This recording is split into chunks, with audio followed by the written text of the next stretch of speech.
Hi guys, welcome back to another video.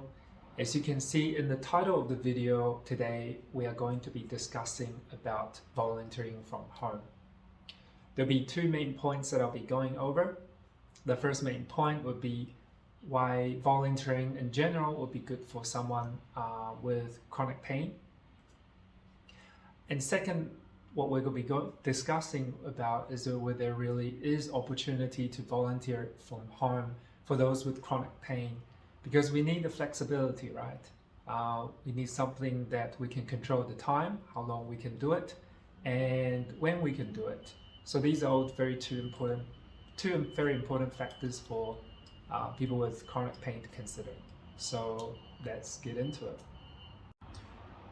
So a little bit backstory of how I got to the idea of making this video. I was chatting with someone and who has chronic pain, and he was saying that he was shutting down.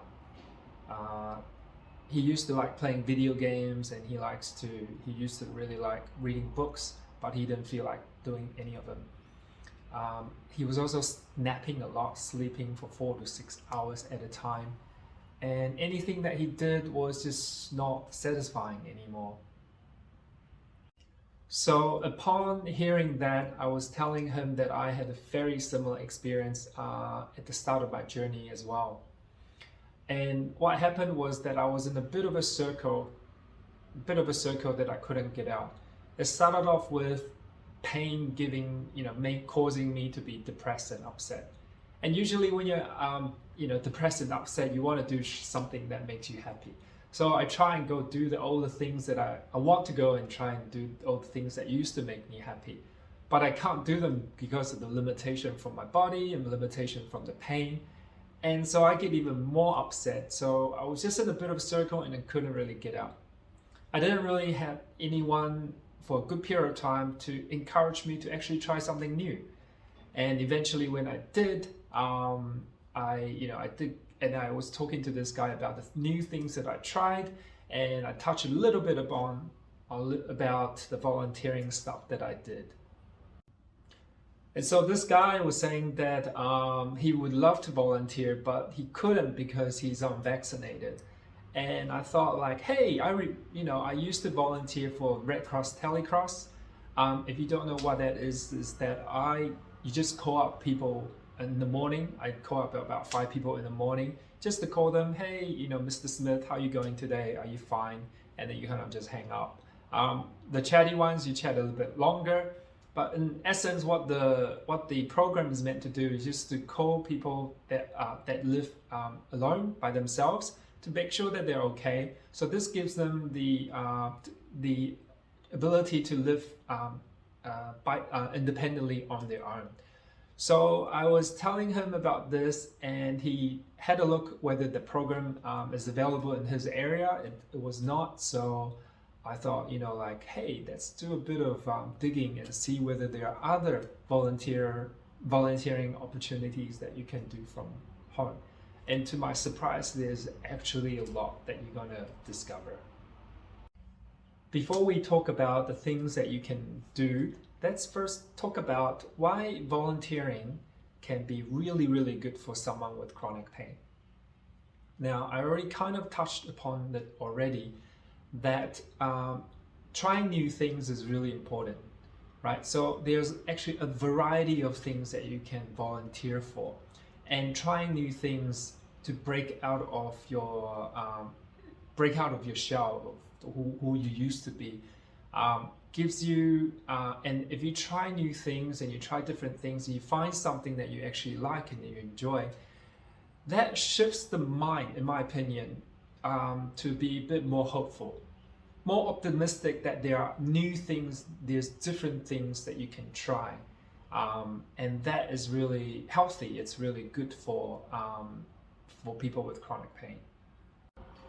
And so in short, volunteering allows you the opportunity to try something new, to carve a new road, to open new doors of opportunities. And if you enjoy these activities, then you are more hopeful, you're more optimistic about the future, And the joy that you get from volunteering is very different from, say, playing a video game, like the guy and myself as well. I used to love playing video games. Those are dopamine hits that last very short. Volunteering, the happiness and joy that you get out of helping others and helping yourself lasts a lot longer. So with the word chronic, right? We want something that lasts long. So what's the, chronic happiness would be a good thing. So right, volunteering gives you chronic happiness that you can use to help counteract the pain. So the second reason why I think volunteering is really good for people with chronic pain is that it gives us the opportunity to give back to society, give back to our family, give back to our local community, give back to our countrymen in the whole world, right? So, there are a lot of people that are really capable, that are very talented, very accomplished, and when illness or chronic pain hits them really quickly, they went from giving to immediately they can't give anymore, and instead they have to receive, right? You have to receive help from doctors, receive help from your family and friends, and that is a huge adjustment for them to take, and they don't handle it very well. So think about it. I mean, volunteering allows them the opportunity to give back again. So going back to where they used to be, what they used to enjoy doing, which is giving back. So I think volunteering is that's another reason why I think volunteering is really good. Now, the third reason why I think volunteering is really great for someone with chronic pain is that it allows us to connect with the rest of the world.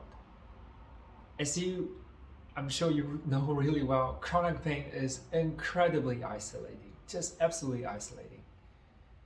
I'm sure you can relate. Like, there are many moments where I am, like everything is pointless, right? And in silence, you can hear the rest of the world going without you. You can hear the rest of the world, you can feel the rest of the world turning without you. And that feeling is hopeless. You feel useless and your existence is just like completely pointless. And that is really, really hard to swallow. And so volunteering is just a great opportunity for us to connect with the rest of the world. And aside from the fact that it's connecting with the rest of the world, you're also contributing to your community, contributing to your family, your local, and contributing to the rest of the world. So it's just not just a connection, but you're actually contributing. And you're actually contributing to often people that are in need, just like us. So it's like people that are in need, helping each other. And I think that's really beautiful. Another thing that I noticed is sometimes it's not even just connecting with people on a personal level. Like, there are things that which we'll get to, like there are things that you're doing actually are contributing to human civilization, to human society. So I actually been so for example, I've been helping doing some translation work, right? And I never done anything that like this, where I feel like the content of the things that I'm translating can help hundreds of people, if not thousands of people. So I've been translating from Chinese to English these books. I'm part of like a team.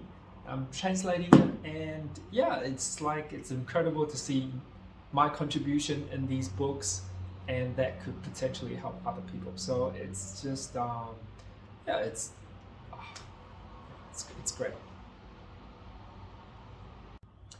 Yeah, so the second part of the video is just going through some of the common opportunities that you can, volunteering opportunities that you can do from home, right?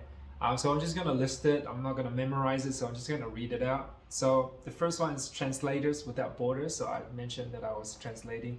So Translation Without Borders offers, you offer language and translation support to non-profits, and to their organizations and development agencies and to humanitarian groups as well. There's another opportunity called Missing Maps. So you're helping this organization and its partners, including the Red Cross and Doctors Without Borders, and just looking at satellite images on your computer and just adding buildings and roads and maps to the maps. So you don't even need any prior experience, so you're already translating to you're contributing to this great cause. There's another one called Amnesty Decoder. So as a volunteer, you can join several ongoing projects through Amnesty Decoder site, and you help Amnesty International uncover relevant data and further their efforts in human rights. So amazing work. There's also the Smithsonian Digital Volunteers. So if you're passionate about history, the Transcription Center is seeking digital volunteers to help them transcribe historic documents and collection of records to in order to make material more accessible to the public. So that's really amazing too. There's another one called Bookshare. Bookshare is an organization that makes print material accessible to children and adults with disabilities. It counts on virtual volunteers to take on tasks like scanning and proofreading, describe images, and provide support for Bookshare. So I'm gonna leave the link of the websites that I found in the video description. You can definitely click through, and there's going to be more than I just listed. So there's really by reading these, I think they're definitely really flexible in terms of how long you can do it or when you can do it. So that's really great. I think you definitely can do any of them from home. So right, so it's really great. And before I end the video, I think it's also really worth it if you try to Google volunteering from home and your country, and just add your country in the end. I'm an advocate of trying and volunteer closer to you as possible, because I felt like when I volunteer for my local community, like when you're out and about, which it's not often, but when you're out and about, you actually do feel like you're connected with your local community. You know, you don't feel as isolated, even though everyone on the road are strangers. But like I was volunteering for linen service, right? So I'm making beds for elderlies. And even though you don't see them, but like the fact that when you're walking in the supermarket, you just feel like you're connected with the community. So I would definitely recommend if you can find something that's close to you. So I've also added 2 links in the description where you can volunteering from home if you're in Australia, for those Australians, or in the UK as well. So definitely look for something that is closer to you. And of course, if you can't find anything, then definitely look for something that that's a bit more international, and that's great too. Both of them are great. So yeah, that's the end of the video. I hope you enjoyed the video, and I hope it's helpful. And I will see you in the next one. Take care, and yeah, bye.